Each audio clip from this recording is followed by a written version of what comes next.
We are honored to have you on with us today. We've got a very, very big event, important event coming up that we want everybody to know about. So, of course, 9/11 is a day that we all remember exactly where we were when it happened, and I know you do too, and we'll get into that. But we've turned this into something good here. So you were the guest of honor here. 1,300 North Texans are going to gather and Globe Life Field and 380,000 meals, which is really really amazing. And you got to be honored just to be a part of this. The people just doing good as they should. Yes, part of my life mission is to take my experience on September 11th, my personal experience being there and surviving, taking that awful day and turning it into something positive, something good. And I do that every day with my life, the way I live my life. That's at least how I try.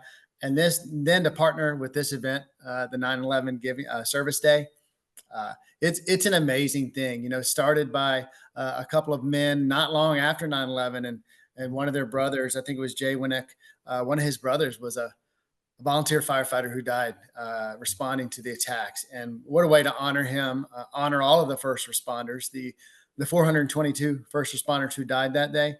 Do something good.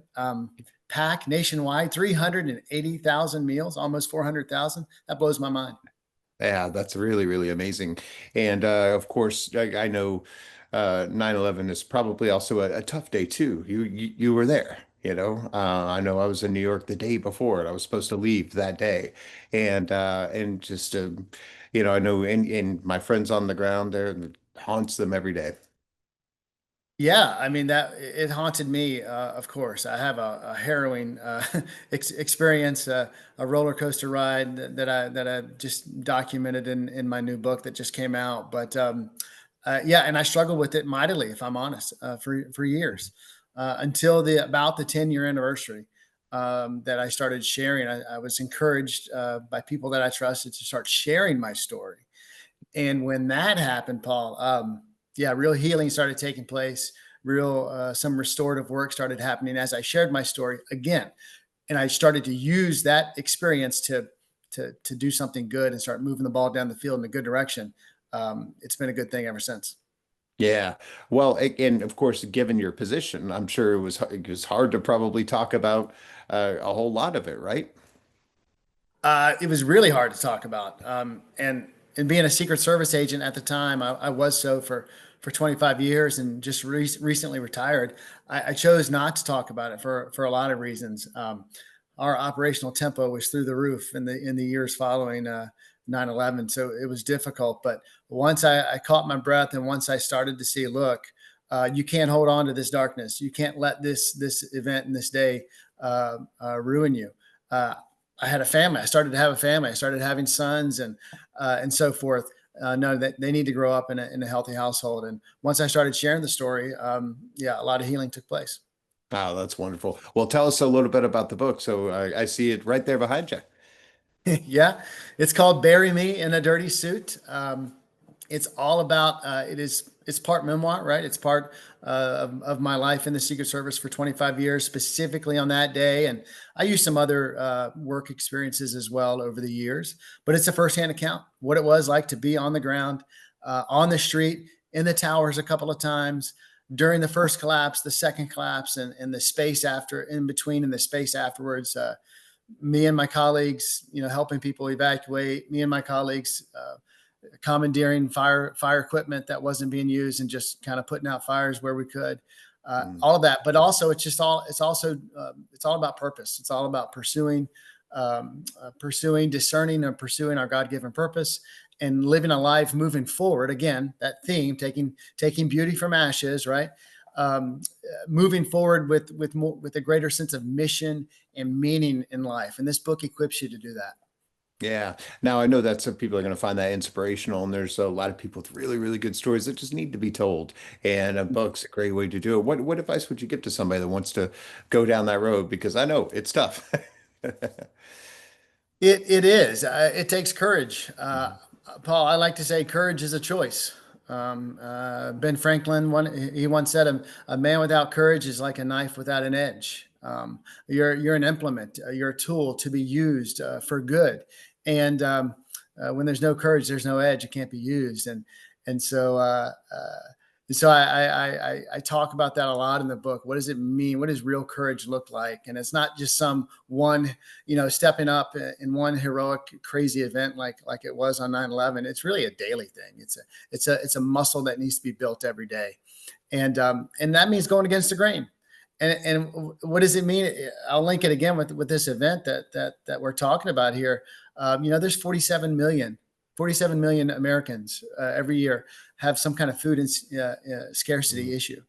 That's a problem. That's an issue, right? And so in the book, I encourage people, if that's your issue, go get it, right? If for me, it's like the world of child sex trafficking, the spirit just provokes and wrecks my soul. I have chosen to spend some time getting involved in that fight. And so I like to say this world is full of problems. You and I were created to solve or be the solution to at least one. Let's get off the sideline. Let's get into the arena and start making some good trouble and start having some good outcomes. Yeah, that's great because I work with a organization called Charity Road that helps to feed people, and also I volunteer at the church food bank. But I still don't feel like I do enough. So what do you think people can do to get more involved and do more? Uh, Search for that issue. Number one, Yeah.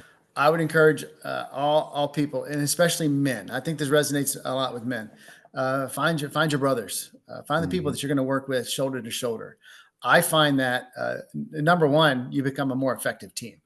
Part of my story on 9/11 was the few times that I was alone. I was timid. I was not as effective, and I wasn't as confident. Every time I was with my guys, I call them my guys, my coworkers, the people I was with shoulder to shoulder. Every time I was with them, man, we were running and gunning, and we were doing some good. And that's a force multiplier. And so I in the book, I share that to say, look, hey, especially guys, that's us. Let's do that. And so if it's food scarcity like this issue, if it's child sex trafficking, if it's homelessness, if it's drug addiction, maybe there's a problem in the world that has touched your soul and had a direct impact on your family.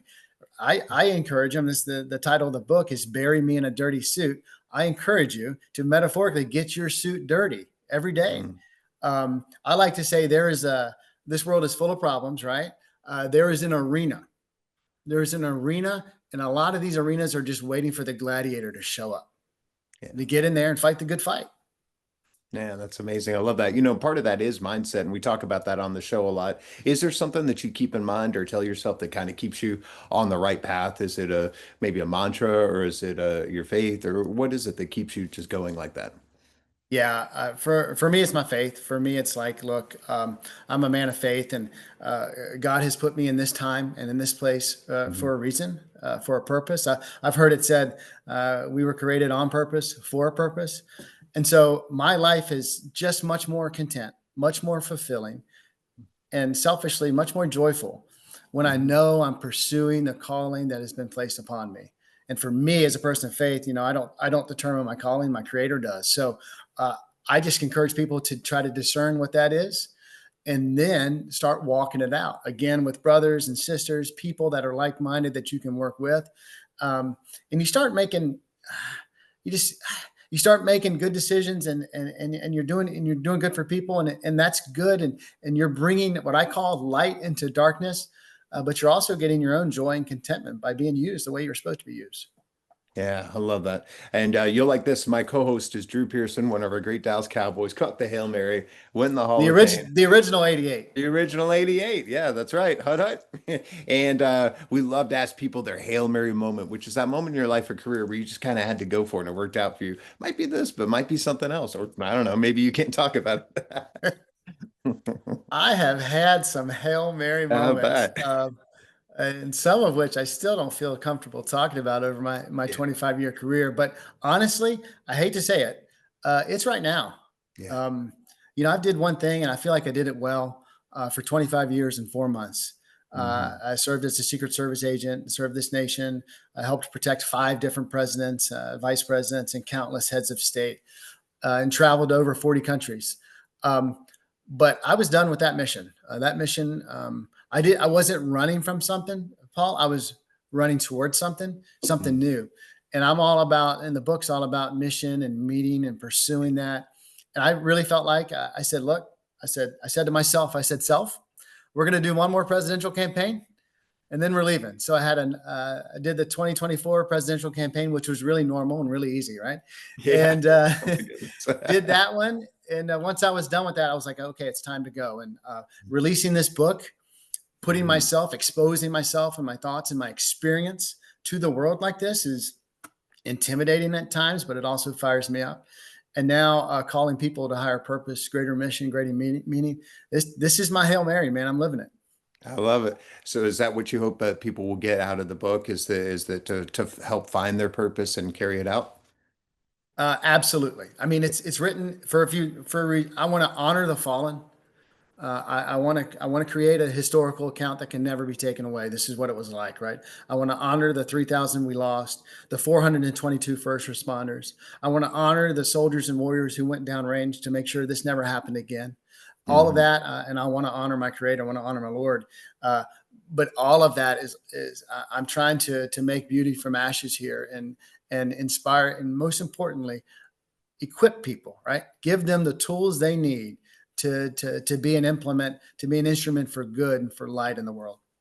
That's beautiful. I love that. So September 11th, Globe Life Field in Arlington, Texas. How can we get involved? How can we help? Yeah, I mean, you can go to 911day.org. That's 911day.org. This is a nationwide event, cities all over. There's probably one near you. I'll be at the one in DFW at Globe Life Park out at the home of the Texas Rangers. That's We'll be right. out there. We're going to be packing, gosh, about 30,000 different meals. And right now we're looking at 1,300 people volunteering. We want more. We want you to be out there.